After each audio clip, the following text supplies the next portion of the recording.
we don't just talk football on this program. We don't just talk sports, but we like to improve ourselves. We like to talk about health and fitness, what we can do in the gym, what we can do in putting food into our body, looking at our diet, looking at our nutrition. And we like to get some of the top people in the industry to talk about their amazing stories. And I'm delighted to say that live from New Zealand, I'm about to introduce Elora Harre, who has an absolutely amazing story. Good morning to you, Laura. How are you this morning? I'm fantastic, thank you. How are you? I'm very, very good. I'm delighted to talk to you. Now, you've got an amazing story. You're known as the Shrinking Violet, and I believe you were 19 and you decided to make a lifestyle change and you lost 55 kilos. Is that right? Correct. That was an amazing thing. What motivated you to make that change at that moment? Basically, what happened is I got back from Auckland in 2013, and I was a picture of terrible, terrible health. I'd come back from a year of studying, and as students do, we all eat like crap. And so I had come back more overweight than ever, sicker than ever. I was getting really bad headaches. My anxiety was out of control, and I just wasn't feeling great. And it actually got to the point where I thought I might have type 2 diabetes, which for someone at 19 is obviously a really, really big deal and not great at all. So that was sort of what gave me the motivation to start my journey. So, when you decided to start your journey, what were the first few things you did when you began? What were the slight changes you were making to your diet and also the things you started to do from an exercise point of view as well? The first 2 weeks I actually just spent adjusting my diet. So I switched to clean eating, which meant I removed a lot of the processed foods from my diet, and just concentrated on meat and vegetables and a few other things. And it sort of grew from there. After that initial 2 weeks, I then started trying to go for like 45-minute walks a few times a week. And then it just sort of grew from there and continued and snowballed. So, what did it snowball towards the end? Were you someone who would be going to the gym every day? Was it a certain set routine that you made? No, so I definitely didn't go to the gym every day. There was a short period in there where I did. I went a little bit kamikaze, but after sort of, a couple of months, I soon noticed that that was not the way that I should go about it, and I was burning myself out. So I actually reduced my exercise to around 3 times a week. So it was just a very sensible 3 to 4 times a week. Sometimes I would go 5 times a week if I had, a trip or something coming up. But generally it was 3 to 4 times a week, and yeah, just continued doing that. And I mixed it up between a few different things. I did CrossFit for a while. I also just went to the gym by myself for a while. And when I say CrossFit, it was very much beginners CrossFit. I couldn't do a sit up when I first started losing weight. Yeah, I've seen some people who do CrossFit. It becomes quite intense. They become very passionate about it, I've found. Yes. So 55 kilos in total. How long were we talking? How long was the whole time period to achieve this? So I lost 40 kilos in my first year, Wow. which was from, I think it was like January 23rd, 2013, until the end of that year was 40 kilos.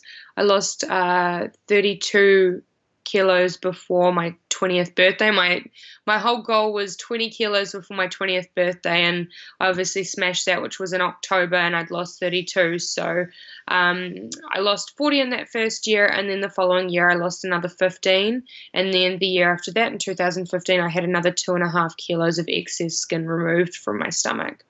Mentally, obviously you had amazing benefits physically, but mentally, how much did it help you? And also, did people treat you differently?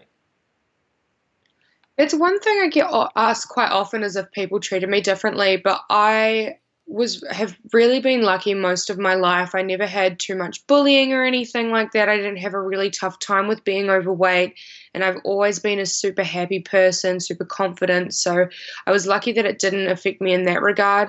Mentally, it's helped with a lot of things. I mean, personally, I was confident, but there was still a lot of things that I wouldn't do. I never wanted to do sports at school, anything where I really had to put myself out there physically I didn't really want to do. And then on top of that, my anxiety was out of control because of the way that I'd been eating. And it just, when I started eating the way that I do now, which most people refer to as paleo, my anxiety really, really improved. And now I don't even notice it. Mm. We've got lots of people watching the program right now on the Facebook page. If you've got any questions for Elora, get them in to us. We'll ask them live on the program this morning. So yeah, tell us about what is your exercise routine now, and you mentioned paleo there. Is that something you're still following now, right? I am indeed. So I went paleo in 2013, but it wasn't at the start of my journey. It was a few months into it, and I've been paleo ever since. I tend to refer to it as eating real food myself because I'm not much of a fan of labels, and obviously with labels, especially paleo, comes with all this negativity. So but I've been eating that way for coming up 4 years now, and I love it. I couldn't change. I love the way that it makes me feel and how my body performs. And yeah, nowadays I've increased my exercise recently. I've been going 5 days a week since about April last year. Except for when I'm on holiday, which is apparently regularly. But yeah, I go 5 days a week now, and I do high intensity interval training with a company called F45. They are pretty popular throughout Australia. The movement's beginning to pick up in New Zealand, and it's just basically it's fundamental movement. Functional fundamental movements. A lot of body weight stuff. There's also weights involved as well. But on top of that, I also do sort of like powerlifting sessions with a PT. But that's just more for my personal goals. It's not necessarily for weight loss. I really like being strong. I really like, doing a heavy back squat or doing a heavy deadlift. And that's just my thing. And that was definitely always my thing for other people, is that to do exercise successfully, most of us don't like movement, and especially those of us who carry extra weight, we're more inclined to dislike movement. It's super important to do something that you enjoy, because if it's a chore, then you're going to be less inclined to do it. Would that be your top tip to anyone who is in the same situation right now as you were when you were 19, who they know they need to make a change, they don't really know what they should be doing though? Definitely. I mean, my number one tip is always to start with food. Food is the most important aspect of a journey for health. And I say health, not weight loss, because obesity is a symptom of distress in your body. And so improving your health is really, really important. And the first way to move forward successfully is to change your food first. But then, definitely when it comes to movement, doing something you enjoy is so important. Whether it's, some people like swimming, some people like yoga, some people like to go to the gym, others just like a leisurely walk. Any movement is movement at the end of the day, and it's going to benefit your body. And obviously losing 55 kilos, you did have excess skin, and you went for a procedure to remove 2.5 kilos of that excess skin. How was that procedure for you? It sounds kind of scary to me, I'll be honest. It does sound kind of scary, but for me, it was honestly life-changing. The whole procedure changed my life in ways that I couldn't have imagined. I was someone who hadn't seen my belly button for 10 years, and to wake up and be able to look down and I've got this cute little belly button was amazing. But also, it used to get in the way. I used to have to tuck my skin into clothing, and I would, I'd bend over and it would just hang there, and I had this giant just apron of skin hanging all the time, and it wasn't pleasant. So the operation, to sum it up, it was life-changing. Oh, well, amazing. So known as the shrinking violet, who came up with that name? I actually, when I first started losing weight, I was in this small group of women, and I had said that I wanted to start writing about what I was doing. We were tossing names back and forth. I'd come up with a list, and I think the shrinking violet was one of them, and then it just kind of stuff like, like the shrinking elephant. Elora, we're losing sound from you. I don't know if, Elora, I think you may have touched something or knocked something there. Hopefully not. Can you hear me now? There we go. There we go. So, Okay, Great. Sorry, you were talking about the name Shrinking Violet. Yeah. Yeah, so I was in a small group of women, and I had said that I wanted to start writing about what I was doing and my weight loss. And I had a list of names that I had there, and I think the Shrinking Violet was among them. And I was tossing all these names back and forth. I think like one was like the Shrinking Elephant, and I'm so glad I didn't go with something like that. Or there was like the Disappearing Act. But I'm so glad that I did go with the Shrinking Violet, because anything else, where you refer to yourself negatively, like especially like the Shrinking Elephant, like it would have, had so many negative ideas surrounding it when I got to the other end of my weight loss journey. So yeah, the Shrinking Violet kind of just stuck, and that's what I called my blog, and then eventually that migrated to Facebook and became what it is today. Oh, amazing. Now, when we arranged the interview with you, I went on your blog, I went to Shrinking Violet, and one of the first things that I saw, this is an unbelievable story, by the way. One of the first things I saw was you had a review because you went to Thailand. Rest and Yes. relaxation at Villa Salafa, right? Yes. About this time last year, I was at that villa because my friends were getting married at the villa because the bride-to-be's parents owned the villa. And What a small it world. is an unbelievably small. So when I opened the the Well, website and saw that, I was like, I recognise that, Paul. No, it can't be. Clicked on, and I was like, oh my goodness, wow, what an I absolute. love that. That's so cool. Yeah, and but by the sounds of your review, it seemed like you really enjoyed being there as well.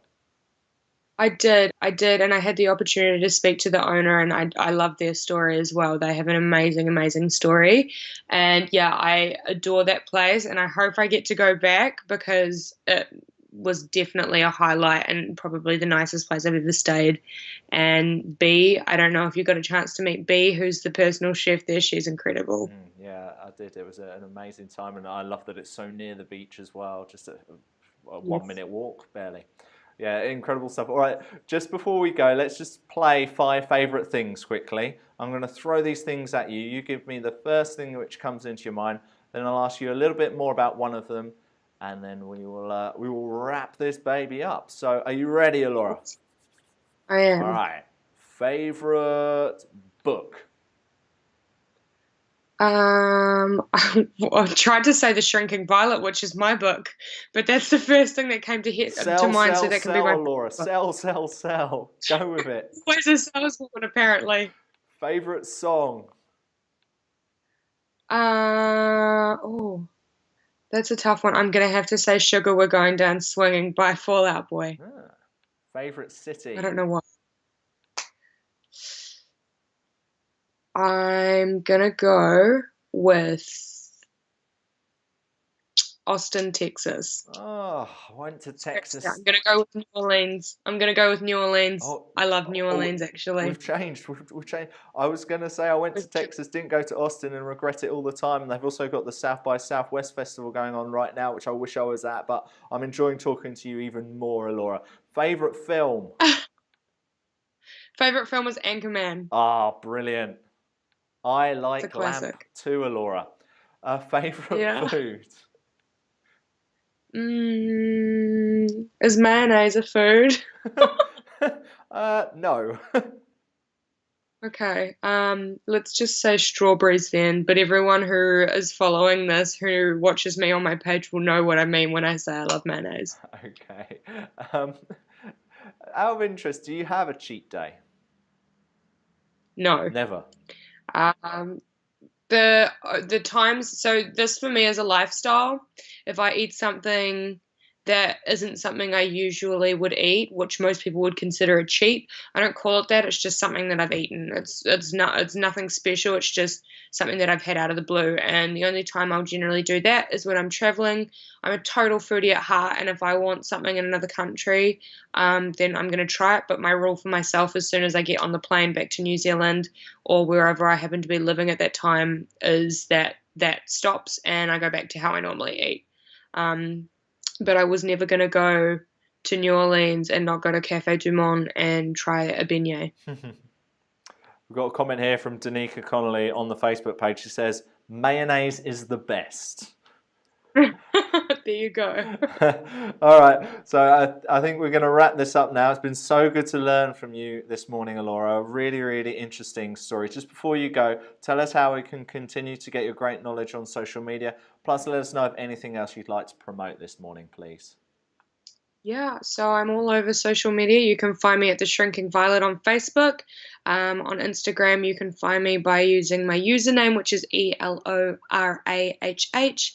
I'm on Snapchat, but that's also on the Instagram. And yeah, I guess the only other thing that I would love to promote is my secondary business, 10-Week Challenge, which is where I help people transform their lives through food. So that's 10weekchallenge.co.nz. Great, well, we'll check that out. Thank you so much for your time. It's been really good talking to you. Elora Harre from The Shrinking Violet. Thank you for being on Sportuccino.